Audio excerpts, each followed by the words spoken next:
కొత్త బిజినెస్ కోసం ఆలోచిస్తున్నారా? ఈజ్ ఆన్ డిస్ట్రిబ్యూషన్ కోసం కాల్ చేయండి 9154729854.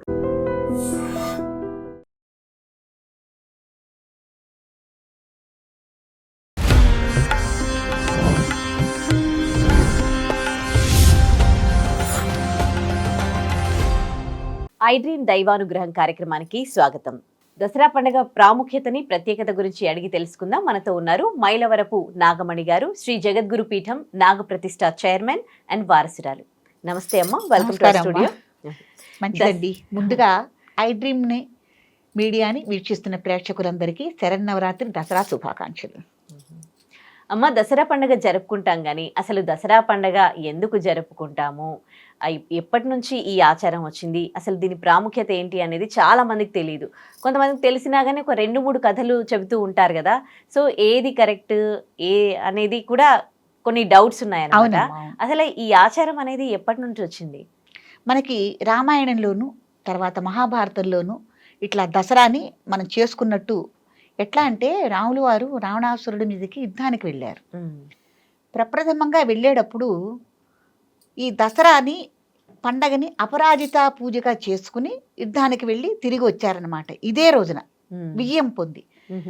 తర్వాత మహాభారత యుద్ధం టైంలో కూడా ఈ దసరా టైంలో అంటే ఈ ఆశ్వీజ మాసంలోనే వాళ్ళు కూడా యుద్ధం మిగించుకుని విజయులై, అంటే అజ్ఞాతవాసం కూడా చేశారు కదమ్మా, విజయులై ఇంటికి తిరిగి వచ్చారు.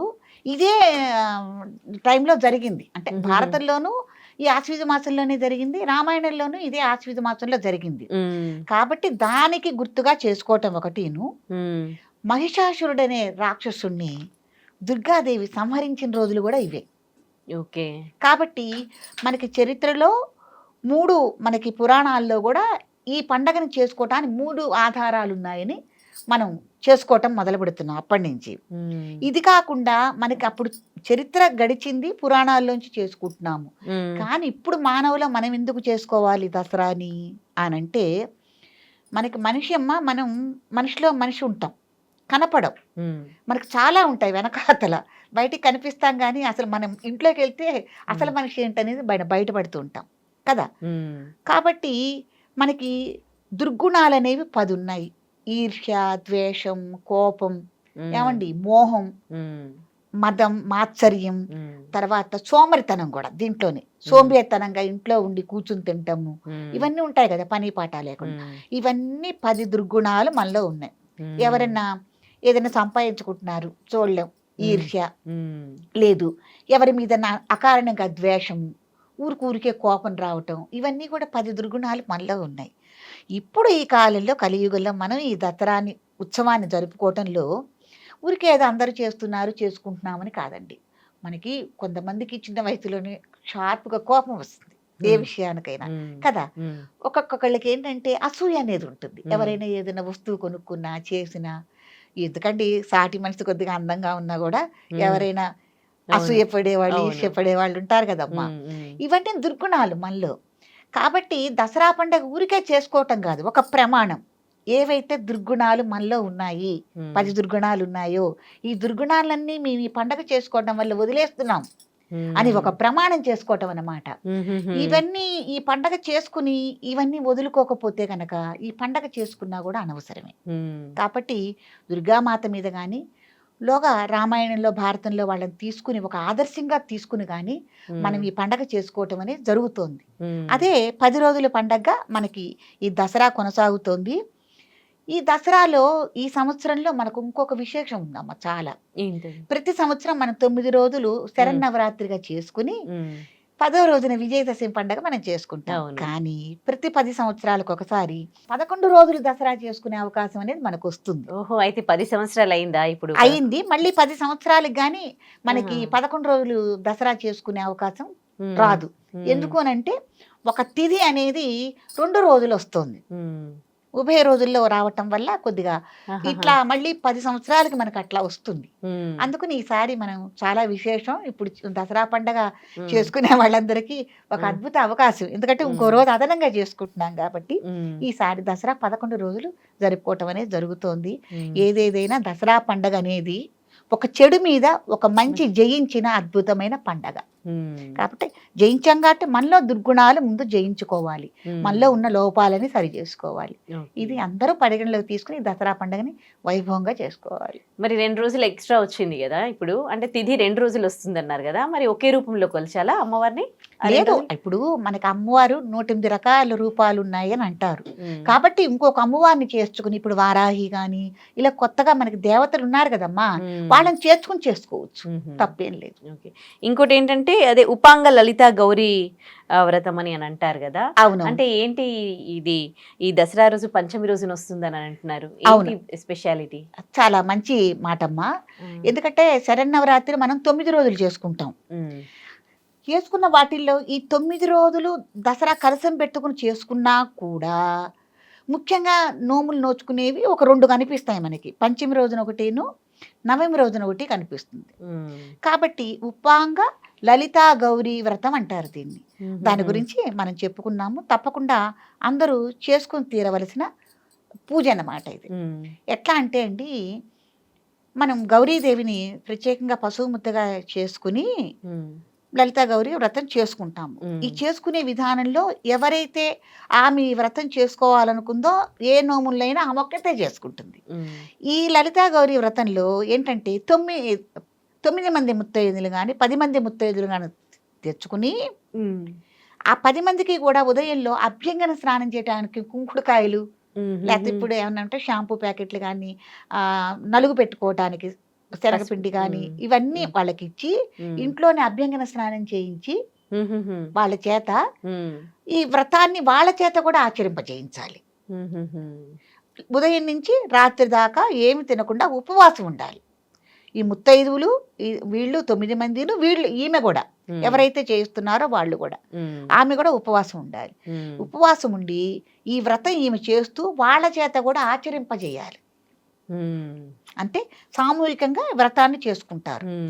చేసుకుని సాయంత్రం అయిన తర్వాత ఏం చేయాలంటే ఈమె మళ్ళీ యథావిధిగా షోడశోపచార పూజలతో అమ్మవారిని పూజించుకుని ఎవరైతే ఈ ముత్తైదుల చేత వ్రతం చేయించిందో వాళ్ళని అమ్మవారు రూపంగా భావించి 9 మంది ముత్తైదులకి పసుపు, కుంకుమ, చీర, జాకెట్, గాజులు, ముత్తైదుకు సంబంధించిన అవన్నీ, పండు, తాంబూలము ఇవన్నీ సమర్పించి సాక్షాత్తు అమ్మవార్లనే నేను 10 రూపాయలుగా కొలుస్తున్నానని వాళ్ళని కొలవటం జరుగుతుంది, పూజించడం జరుగుతుంది. గంధము, కుంకుమ అన్ని ఇచ్చి యథావిధిగా పూజించి వాళ్ళ చేత అక్షింతలు వేయించుకొని ఆశీస్సులు తీసుకుంటుంది. కాబట్టి ఇక్కడ ఏంటంటే ఎప్పుడు మనం చేసుకుంటాం, కానీ ఒకళ్ళ చేత కూడా ఆచరింపజేస్తాం. వాళ్ళు మళ్ళీ వాళ్ళకు మనం పూజ చేసి మనం ఆశీస్సులు తీసుకోవటం అనేది ఈ ఉపాంగ గౌరీ లలితా గౌరీ వ్రతంలో ఉన్న గొప్ప విశేషం అన్నమాట. తర్వాత సాయంత్రం పగలంతా ఉపవాసం ఉంటారు కదమ్మా, ఇదంతా అయిపోతుంది. చాలా పండగగా చేసుకుంటారండి. ఎందుకంటే ఇప్పుడు ఈ 10 మంది ఉండాలి ముత్తైదుల్ని, కుటుంబ సభ్యుల్లో, బంధువుల్లో అందరినీ పిలుచుకుంటారు. వీళ్ళనే కాకుండా పండగ వాతావరణంగా అందరినీ పిలుచుకుని సందడిగా ఉంటుందండి ఇల్లు అయితే. పండగలాగా సాక్షాత్తు అమ్మవార్లు కనిపిస్తారు వాళ్ళల్లో. కాబట్టి సాయంత్రం ఇదంతా అయిన తర్వాత వాళ్ళకు కూడా పంచపక్ష పరమాణాలతో చక్కగా వాళ్ళకి కూడా భోజనం అది పెట్టి ఈమె కూడా భోజనం చేస్తుంది. కాబట్టి పంచమి రోజున ఆచరించేదమ్మా. దసరా మొదలు పెట్టిన తర్వాత పంచమి రోజు చేసుకునేది చాలా గొప్పది, ఆచరించవలసిందే. దీనివల్ల ఏంటంటే కుటుంబ సభ్యులు ఆయురారోగ్యాలతో ఉంటారు, అన్నీ బాగుంటాయి, పరిస్థితులన్నీ బాగుంటాయి, సిరి సంపదలు ఉంటాయి.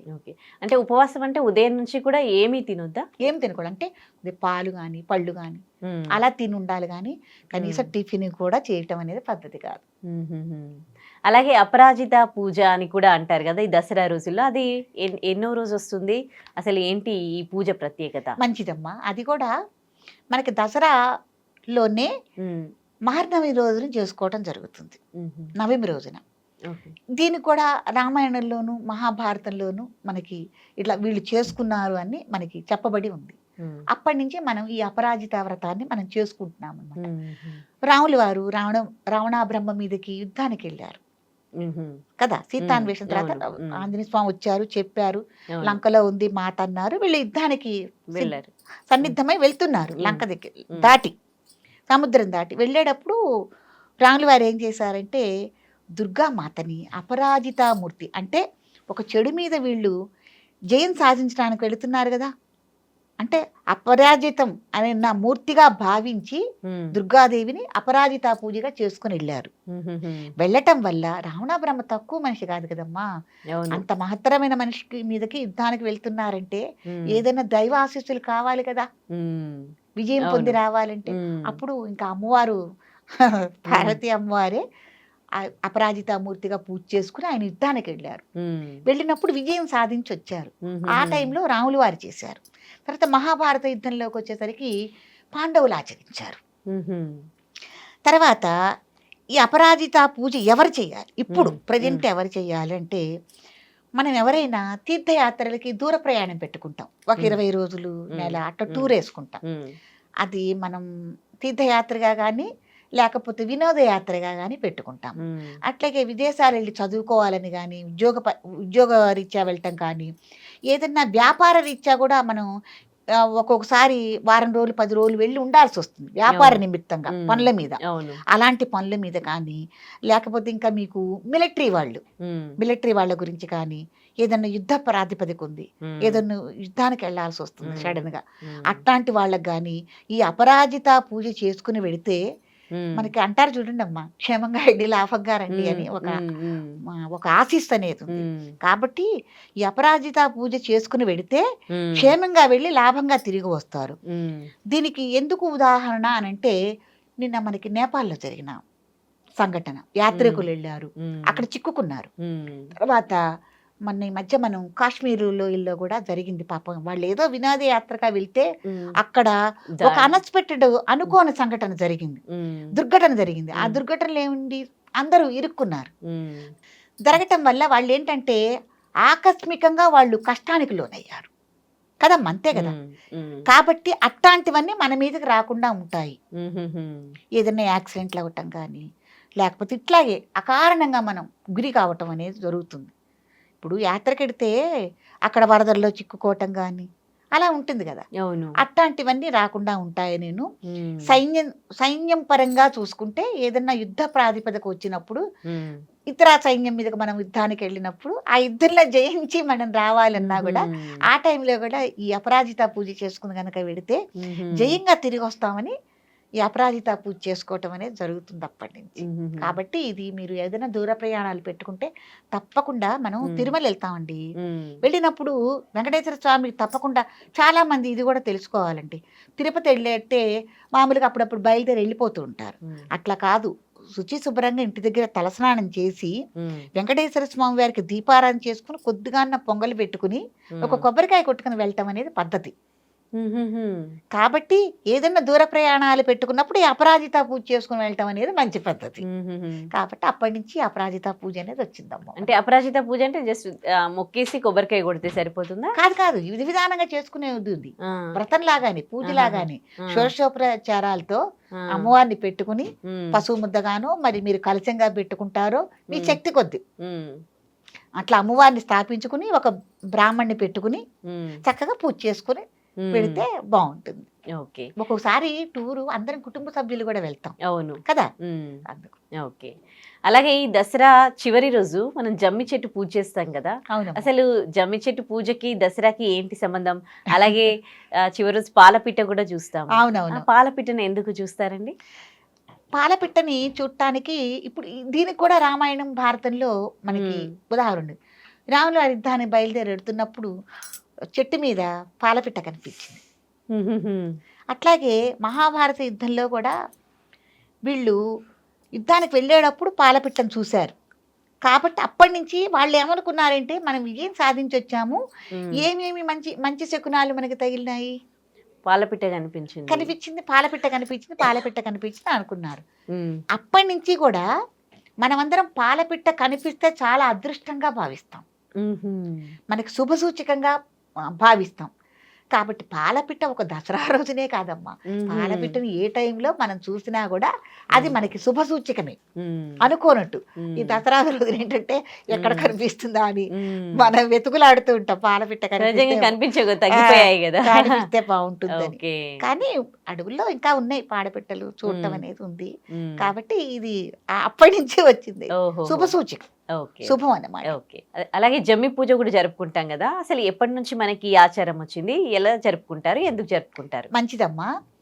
ఈ సెమీ పూజ అనేది ఉత్తర గృహగ్రహణం ముందు అసలు వాళ్ళు విరాట్ రాజ్యానికి వీళ్ళు వెళ్ళారు కదా మ్మ్. అజ్ఞాతవాసం చేయటానికి. మ్మ్. వెళ్ళేటప్పుడు ఈ పంచపాండవులందరూ ఏం చేశారంటే వాళ్ళ యొక్క ఆయుధాలని మూటగట్టి మ్మ్. ఆ ఊరి పొలిమేరలో ఉన్న జమ్మి చెట్టు మీద పెట్టడం జరిగింది, దాచిపెట్టడం జరిగింది. మ్మ్. అప్పుడు అర్జునుడు ఒక మంత్రాన్ని వేశాడనమాట. ఎవరైనా నా బంధువులు స్నేహితులు కానీ నాకు ప్రియమైన వాళ్ళు కానీ కనపడితే ఈ ఆయుధాలు పూలదండై కనిపించాలి, మ్మ్. ఎవరైనా దుష్టులు దుర్మార్గులు చూస్తే గనక భూత పిశాచాలే కనిపించాలి అనని. మ్మ్. ఈ దసరాల్లోనే చివరి రోజున ఆయుధాల్ని తీయటం జరిగింది. మ్మ్. ఎందుకంటే ఉత్తర గ్రహణం జరిగితే వీళ్ళు యుద్ధానికి వెళ్ళారు కదా, మ్మ్. మ్మ్. వెళ్ళినప్పుడు ఈ ఆయుధాలు తీశారు ఆ రోజున. తీసి చక్కగా తుడిచి కడగాల్సినవి ఏమన్నా ఉంటే కడిగి మ్మ్. ఆ పూజ చేయటం జరిగింది. మ్మ్.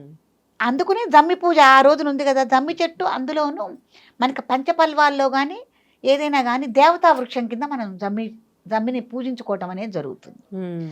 కాబట్టి విజయదశమి రోజున మనం ముందుగానే జమ్మి చెట్టు దగ్గరికి వెళ్ళి మ్మ్. అక్కడ ఊడ్చి శుభ్రంగా ఆవు పేడతో కళాపి కొట్టి ఏమ్మా మ్మ్. పంచరంగులతో కాస్త ముగ్గులు వేసుకుని మ్మ్. మనకి కావాల్సిన పూజా ద్రవ్యాలన్నీ తీసుకుని వెళ్ళి జమ్మి చెట్టుకి పసుపు రాచి బొట్టు పెట్టి మరి పత్తితో చేసిన ఒక వస్త్రాన్ని కూడా ఆ తగిలించి మ్మ్. తర్వాత ఆ జమ్మి చెట్టు కిందే ఒక పీట లాంటిది వేసి ఒక తెల్లని వస్త్రం పరిచి 3 తమలపాకులు పెట్టాలి. మ్మ్. 3 తమలపాకుల మీద గౌరీదేవిగా 3 ముద్దలు పెట్టాలి. మ్మ్. ఎప్పుడు మనం ఒక గౌరీనే పూజిస్తాం అవును, కదా, కానీ అవును. జమ్మి చెట్టు దగ్గర 3 పసుపు ముద్దలు పెట్టి మ్మ్. 3గా మనం పూజ చేయాలి. మ్మ్. ఒకటి జయానికి అపజయాన్ని లేకుండా ఉండటం కోసం మ్మ్. అలా 3 రూపాలుగా మనం కొలుచుకోవటం జరుగుతుంది. మ్మ్. దానికి బెల్లం ముక్క నైవేద్యం పెట్టాలి. మ్మ్. బెల్లం ముక్క నైవేద్యం పెట్టి మన ఇంట్లో కుటుంబ సభ్యులు ఎవరైతే ఉన్నారో వాళ్ళ యొక్క పేర్లు గోత్రం అది రాసి చెట్టు కొమ్మలిట మనం గుండ్రంగా చుట్టి దాన్ని వైట్ పేపర్ మీద రాస్తాం కదా, మ్మ్. చుట్టి దానికి ఒక దారం కట్టి కొమ్మలకి కట్టడం అనేది చాలా విశేషం. మ్మ్. తర్వాత ఏదన్నా మనం శనగలు కానీ మ్మ్. గుగ్గిళ్ళు చేసుకుని మ్మ్. అవి ఏదైనా కాస్త పులిహార లాంటిది ఏమన్నా తీసుకెళ్ళి మ్మ్. నైవేద్యం పెడితే అక్కడ ఎవరైతే వచ్చారో వాళ్ళందరికీ మనం ప్రసాద వితరణ చేయటం కూడా జరుగుతుంది. మ్మ్. మీ శక్తి కొద్దీ 11 కానీ 9 కానీ 3 కానీ మ్మ్. జమ్మి చెట్టు చుట్టూతా ప్రదక్షిణాలు చేయాలి. మ్మ్. ప్రదక్షిణాలు చేసిన తర్వాత ధూపం దీపం నైవేద్యం యథావిధిగా అక్కడ కూడా అగరత్తులు వెలిగించటం, మ్మ్. తర్వాత దీపం వెలిగించటం, మ్మ్. ఇవన్నీ చెయ్యాలి. యథావిధిగా షోడశోపచారాలతో జమ్మి చెట్టుకు పూజ చెయ్యాలి. మ్మ్. చేసి ప్రదక్షిణాలు చేసిన తర్వాత నమస్కారం చేసుకుని అందరూ బాగుండాలని కోరుకుని మ్మ్. జమ్మి ఆకుల్ని పెద్దవాళ్ళు తీసుకుంటారు, కోసుకుంటారు కొద్దిగా. మ్మ్. కోసుకున్న తర్వాత అవి తీసుకుని ఇంటికి వస్తారు. ఇంటికి వచ్చి జమ్మి బంగారం అని అవును. చిన్న అవును, వాళ్ళందరికీ అందరికి ఇస్తారు. ఇస్తారు.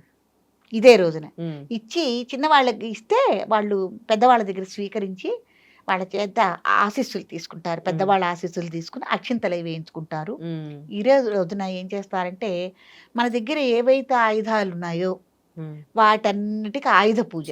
అంటే ఇప్పుడు వృత్తిపరంగా మనకి ఆయుధాలు అనేవి ఉంటాయి. ఇప్పుడు రైతున్నాడు అనుకోమ్మా, తనకి పలుగు పార మ్మ్. ఇవన్నీ ఆయుధం. మ్మ్. ఇప్పుడు మన స్టూడియోలో ఉన్న మనకి ఏంటి ఆయుధాలు? కెమెరాలు మ్మ్. కదా, అవును, అవును. క్లాప్ కొట్టేవి అవును. కెమెరాలు, ఇవి మ్మ్. ఆయుధాలు. మ్మ్. కాబట్టి ఎవరెవరైతే ఏ వృత్తిలో ఉన్నారో వాళ్ళందరూ ఆయుధ పూజ చేసుకోవటం అనేది చాలా ముఖ్యమైనది ఈ విజయదశమి రోజునే. మ్మ్. పెద్ద పెద్ద కర్మాగారాల్లో కూడా చాలా విశేషంగా చేస్తారు. కర్మాగారాల్లో అవును. కూడా ఆ రోజునే అవును. వర్కర్లందరికీ అవును, వాళ్ళకి యూనిఫామ్ ఉంటుంది కదా, అవును. ఆ యూనిఫామ్ ఇవ్వటం గానీ, స్వీట్స్ పంచి పెడతారు, స్వీట్స్ పంచి ఫ్యాక్టరీ పెట్టడం పూజ గానీ, చేస్తారు. అవును.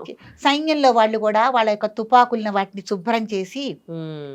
ఆయుధ పూజ చేసుకుంటారు సైన్యంలో కూడా. మ్మ్. కాబట్టి ఆయుధ పూజ తర్వాత వాహన పూజ. మ్మ్. మనం ఎవరైతే మనం బైకా కారా అవును. లేకపోతే పూర్వం రోజుల్లో అయితే ఎద్దుల బండి, మ్మ్. గుర్ర బండి, జట్కా బండి ఇవన్నీ ఉంటాయి కదమ్మా. మ్మ్. కాబట్టి వాటిని కూడా బయటకు తీసి మన వాహన పూజ చేసుకోవటం కూడా చాలా విశేషం. మ్మ్. ఈ దసరాల్లోనే మూలా నక్షత్రం రోజున చిన్న పిల్లలు ఎవరైతే ఉన్నారో మ్మ్. వాళ్ళకి అక్షరాభ్యాసాలు చేయటం, మూలా నక్షత్ర సరస్వతి దేవి కదా, ఆ సరస్వతి పూజ రోజున 3 సంవత్సరాలు ఉన్న పిల్లలందరికీ ఈ దసరాను పురస్కరించుకుని అక్షరాభ్యాసాలు చేయటం కూడా చాలా విశేషంగా జరుగుతుంది. విజయదశమి పండగకి అంత వైభోగం ఉంది. చాలా చోట్ల చాలా ప్రాంతాల్లో బందర్లో అయితే చాలా ఎక్కడా చేయని విశేషంగా శక్తి పటాలనేవి ఒకటి కట్టి శక్తి పటాలు ఎగరేయటం బందర్లో చాలా విశేషంగా వైభవంగా ఎక్కడా చేయని రీతిలో బందర్లో చేయటము. ఈడేపల్లిలో శక్తి గుడి అనేది ప్రత్యేకంగా ఉండటము జరుగుతుంది. ఒక వైట్ క్లాత్ మీద అమ్మవాళ్ళని పంచరంగులతో ముద్రించుకుని చాలా విశేషంగా కన్నుల పండగ చేసుకోవటం జరుగుతుంది. పండుగ గురించి చాలా చక్కగా చెప్పారమ్మా, ధన్యవాదాలు.